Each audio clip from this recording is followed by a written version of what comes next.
thumbnail is Bobcat. Today I've got kind of a DIY video. So backstory here, the other day the dog dragged in this skull. I think it was deer kill. Obviously it was deer kill. I think it was roadkill, and our dog just happened to find it and bring it back.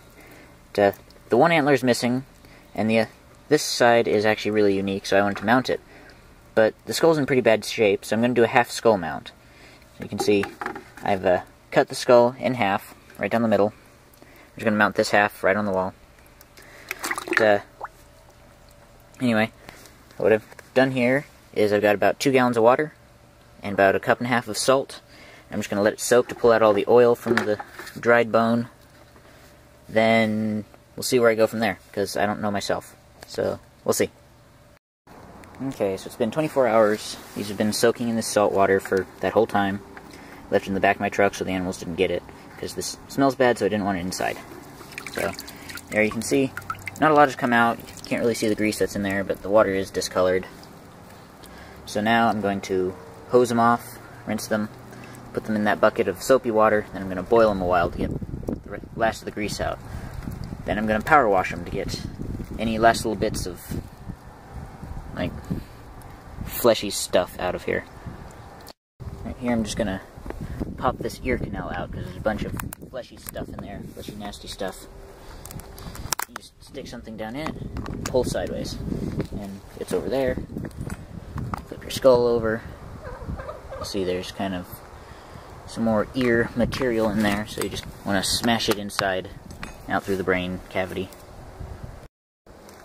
Turns out the pressure washer isn't going to work, because I cannot connect the hose to it. Something is missing. So I'm just going to use the hose and a nozzle and hope for the best. It's not like I need a whole lot of pressure to clean this off. There's not a lot of stuff on there. So there it is. You can see there's just grease forming here at the top. It's kind of nasty, actually. But I'll come back and show you after this. So they're boiling. So I'm going to let them boil for probably 4 or 5 minutes. They've already been boiling for 3 or 4. So they're going to boil for altogether about 10 minutes. Then I'll take them out and I'll wash them with a hose. Okay, I couldn't figure out a way to get the gloves I was wearing, because it's cold out here. Couldn't figure out how to use my phone with those on, so I didn't record power washing these, or washing them with a hose, but that's what happened. Now I've got them in a bucket completely covered in water. I'm going to add some chlorine bleach, put a lid on, and let them sit for probably 2 or 3 days. Okay, it's been about, I don't know, 18 hours or so since I put these in this bleach bath. You can already tell there's significant whitening. So, it's working pretty well. So you definitely want to do this outside, because you open this and it's bleach smell for days. There's just so much bleach in here. So, I've got a lid on it. I'm keeping it out in the shed. But, I'm going to top off the bleach, probably add another cup or so, put the lid on, and come back and check it tomorrow. Okay, 10:30 on the 3rd day. These have been in here for about, probably about 55, 60 hours. And I think it's about time to take them out. That darkening on the bones isn't coming out. I'm not exactly sure what it is, but I can't get it out. So I'm just going to take them out, rinse them, then put them in front of a fan to dry. Alright, I have these sitting on the washing machine with a little personal fan thingy. It's at the lowest setting, just kind of blowing across them, so it's going to dry them out. Once they're dry, I'm going to probably put some wax on them and go from there, because I'm not sure where I'm going from there, so I'll give it more thought. Okay, so these have been drying under a fan for about 6 hours, more or less. Then they've been drying without the fan for probably, I don't know, another 5 or 6 hours. Somewhere around there. Most of the day. Anyway, they're much whiter. They still have that little bit of discoloration up here, but it's not as pronounced. And I did leave them in the bleach a little bit too long, because you can see the spongy part of the bone. Focus camera. There we go. Sponginess in the bone there. And here, the bleach was starting to eat the structure of the bone. So, left it in a little too long, but lesson learned. So now what I'm going to do is I'm going to take this side with the antler and set it aside, because that one's mine. I'm going to take this side and put these teeth I saved in it. Got teeth in a bag here. This side had teeth, the other side didn't, so whatever. I'm just going to glue them in with some Loctite liquid stuff. At least that's the plan. I might have to switch to wood glue, we'll see. I'm not entirely sure. So I'll pull these teeth out, do a dry fit, and then glue them in.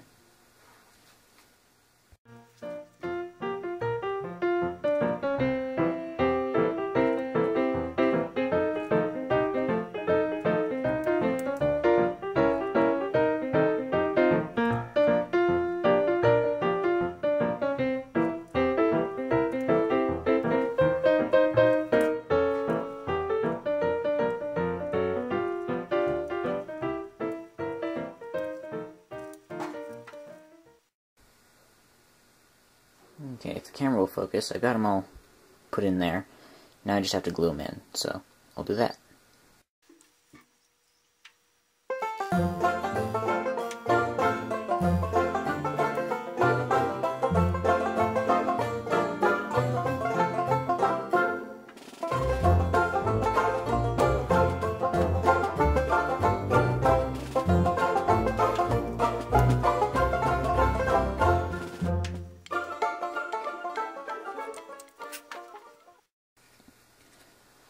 Okay, that didn't seem to have worked. So, I'm going to move on to, I guess, Elmer's glue or wood glue. One of those two. Whichever one I find first, probably. Before I start, I'd just like to point out, this is a really old bottle of glue. I mean, look at that, 1996.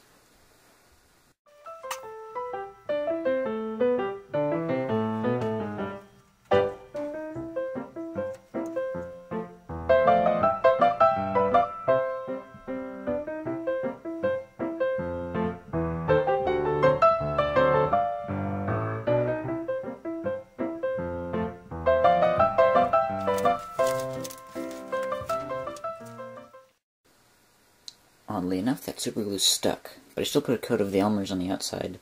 I'm just going to wipe the excess off, let the rest of it penetrate down into the bone.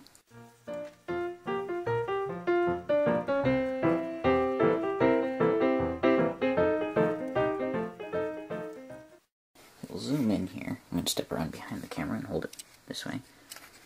Alright, focus. There we go. You can see the Elmer's in there. Once that dries out, that should be pretty clear and it won't be as obvious. My plan is, for this, is to donate it to a museum here as kind of like a living history type thing. It's not really alive, but it'll just let people see the inside of a skull. They may or may not want it, we'll see. But that's what I'm planning with this one.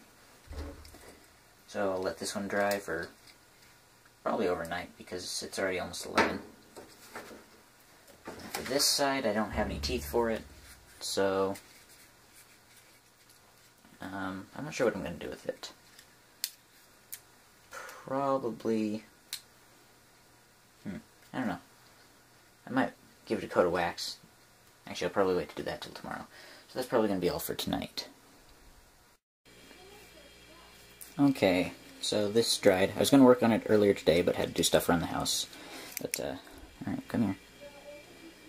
Focus, camera. Focus. There we go. You can see the Elmer's glue doesn't show up anymore, so it should work, and those are really sturdy. So now I'm going to move on to sealing the bone. Just because it's all spongy like that, I'm going to seal it. So what I've done is I've got these hung from metal coat hangers. Then I was testing around with some things I had around the house to seal it. I tried this car oil stuff. See it? It's a reading label. I don't know how to say that, Zymiol or something like that. It's a water-based oil, or wax for a car, but leaves this powdery residue stuff on the bone, so that's out. So I tried this leather protector stuff, and it just makes it look greasy, so I don't know if the camera picks it up. But that's how it works. So what I'm going to try instead is our old Elmer's glue. Hello, Sissy. And I'm going to mix this 50-50 with water in a cup and just paint that on and see how that works. So, we'll see.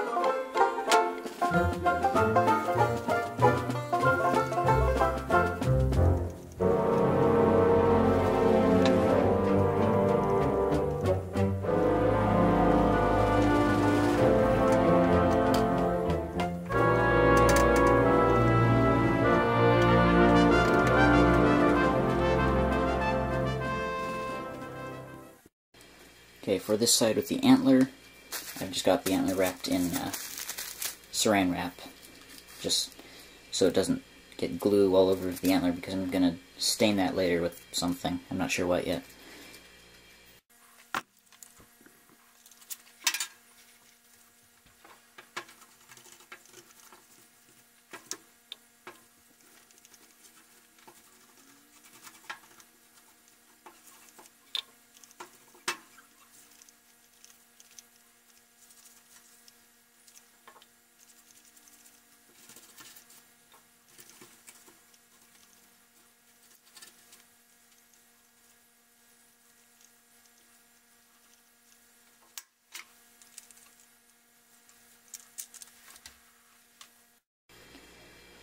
Okay, they're all done. I'm just going to let them hang there overnight. Got a towel down in the washing machine right there to catch any drips, and then I'm also going to see, make sure the camera's pointing there. And take another paper towel and just kind of dab at the drips here, just to make sure they don't get too messy.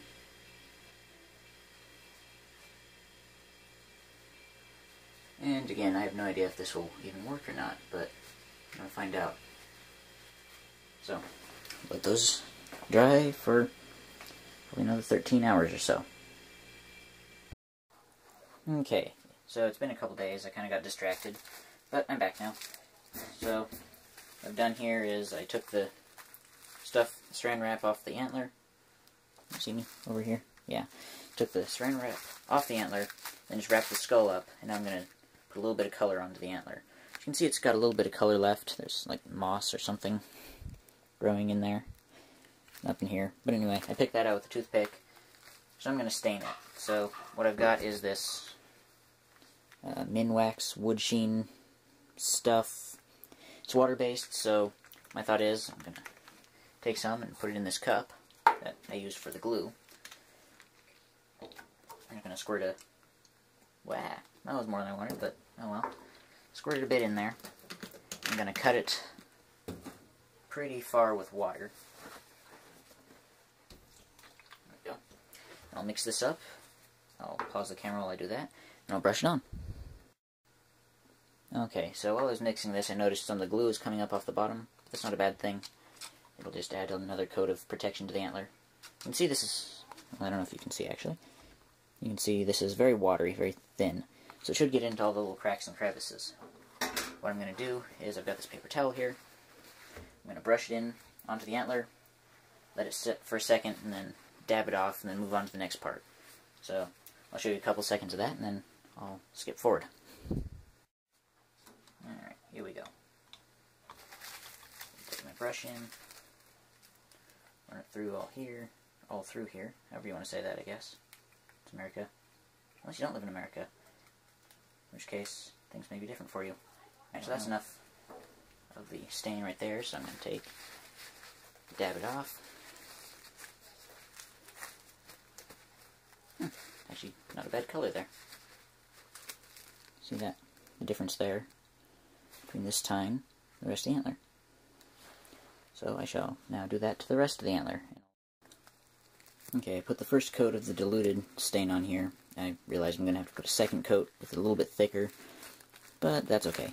But right now I'm just going to talk about doing the bottom part here, which I really have no idea what it's called. But here's how we're going to do this. Take a Q-tip, dip it in your stuff there. Probably a little too much, but oh well. Then you're just going to dab it in there. Try not to get too much down lower, but that's why I do have it wrapped with this plastic wrap. And then I'll just dry this off with a towel and go put the second coat on.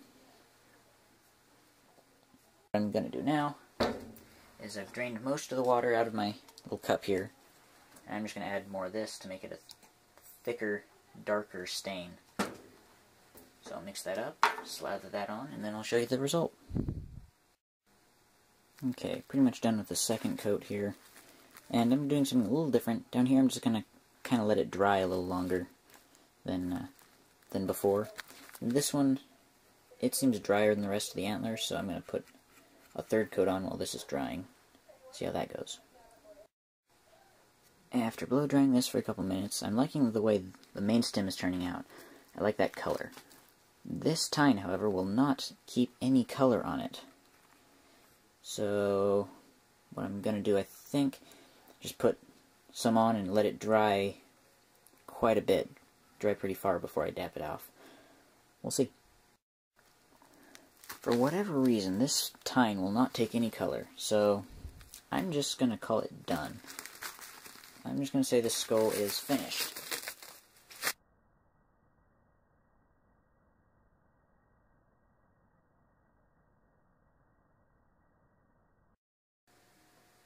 I don't claim to be professional at this. In fact, this is the first time I've ever done this, so this was as much an experiment as a how-to. But it seems to have worked for me. If you want a more in-depth version, go visit Whitebone Creations on YouTube. Put a link here, I think. Somewhere around here, or in the description. Both places. He does it a little bit better than I do. He's a professional. I'm not. So this is just me doing redneck arts and crafts. But, there we go. So this is Bobcat, and I'm out.